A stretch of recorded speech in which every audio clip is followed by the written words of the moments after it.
Message begin. We made a mistake. That is the simple, undeniable truth of the matter, however painful it might be. The flaw was not in our observatories, for those machines were as perfect as we could make, and they showed us only the unfiltered light of truth. The flaw was not in the predictor, for it is a device of pure, infallible logic, turning raw data into meaningful information without the taint of emotion or bias. No, the flaw was within us, the orchestrators of this disaster, the sentients who thought themselves beyond such failings. We are responsible. It began a short while ago, as these things are measured less than 6 by 6 daily ago, though I suspect our system of measure will mean very little by the time anyone receives this transmission. We detected faint radio signals from a blossoming intelligence 2 by 14 dailies outward from the galactic core as photons traveled. At first crude and unstructured, these leaking broadcasts quickly grew in complexity and strength, as did the message they carried. Through our observatories, we watched a world of strife and violence, populated by a barbaric race of short-lived, fast-breeding vermin. They were brutal and uncultured. Things which stabbed and shot and burned each other with no regard for life or purpose. Even their concepts of art spoke of conflict and pain. They divided themselves according to some bizarre cultural patterns and set every industry to cause death. They terrified us. But we were older and wiser, and so far away, so we did not fret. Then we watched them split the atom and breach the heavens within a single breath of one of their single, short generations, and we began to worry. When they began actively transmitting messages and greetings into space, we felt fear and horror. Their transmissions promised peace and camaraderie to all who were listening, but we had watched them for too long to buy into such transparent deceptions. They knew we were out here, and they were coming for us. The orchestrators consulted the predictor, and the output was dire. They would multiply and grow and flood out of their home system like some uncontrollable tide of devourer worms, consuming all that lay in their path. It might take 6 by 8 dailies, but they would destroy us if left unchecked. With aching carapaces, we decided to act, and we sealed our fate. The gift of mercy was 8 by 4 strides long, with a mouth 2/4 of that in diameter, filled with as many 4 by 4 weights of machinery, fuel, and ballast. It would push itself up to 2/8 light speed with its onboard fuel, and then begin to consume interstellar primary element 2 by 2 to feed its unlimited acceleration. It would be traveling at nearly light speed when it hit. They would never see it coming. Its launch was a day of mourning, celebration, and reflection. The horror of the act that we had committed weighed heavily upon us all. The necessity of our crime did little to comfort us. The gift had barely cleared the outer cometary halo when the mistake was realized, but it was too late. The gift could not be caught, could not be recalled or diverted from its path. The architects and workers, horrified at the awful power of the thing which they had labored, had quietly self-terminated in droves, walking unshielded into radiation zones, neglecting proper null pressure safety, or simple ceasing of their nutrient consumption until their metabolic functions stopped.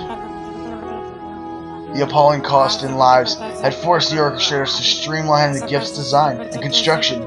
There had been no time for the design or implementation of anything beyond simple, massive engines and stabilizing systems. We could only watch in shame and horror as the light of genocide faded into infrared against the distant void.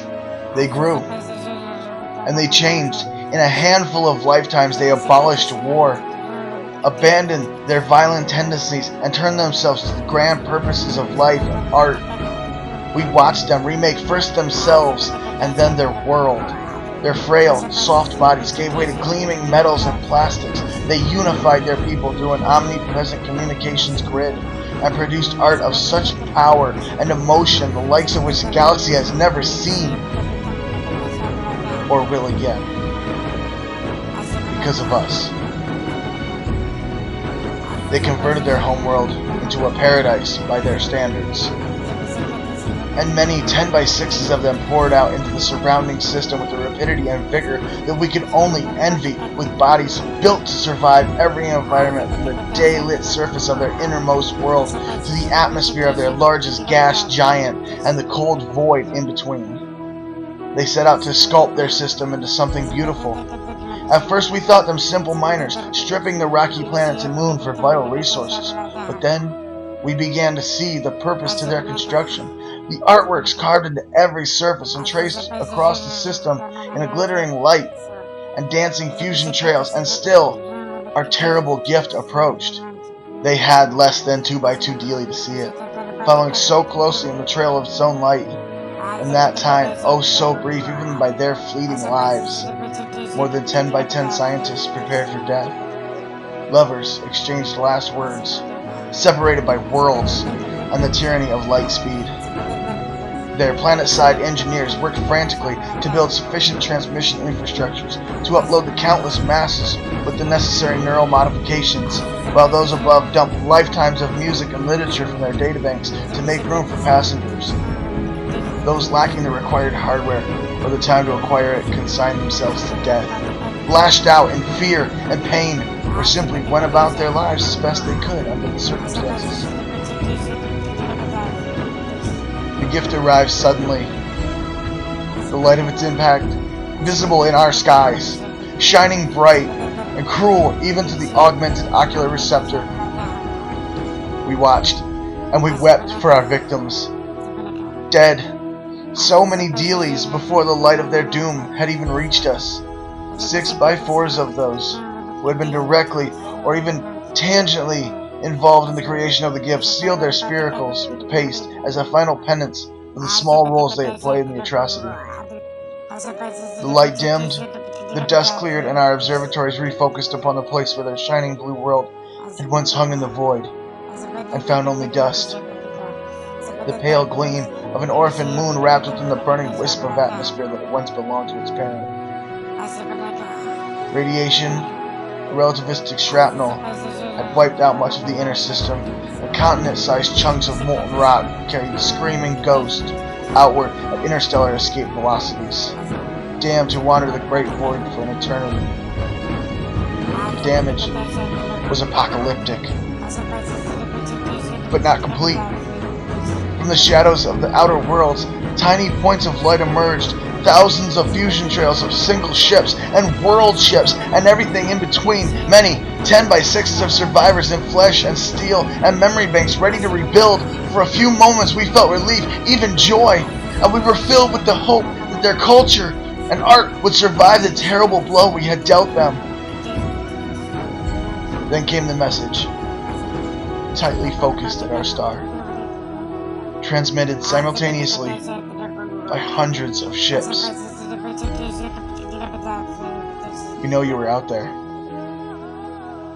We are coming for you. Message end.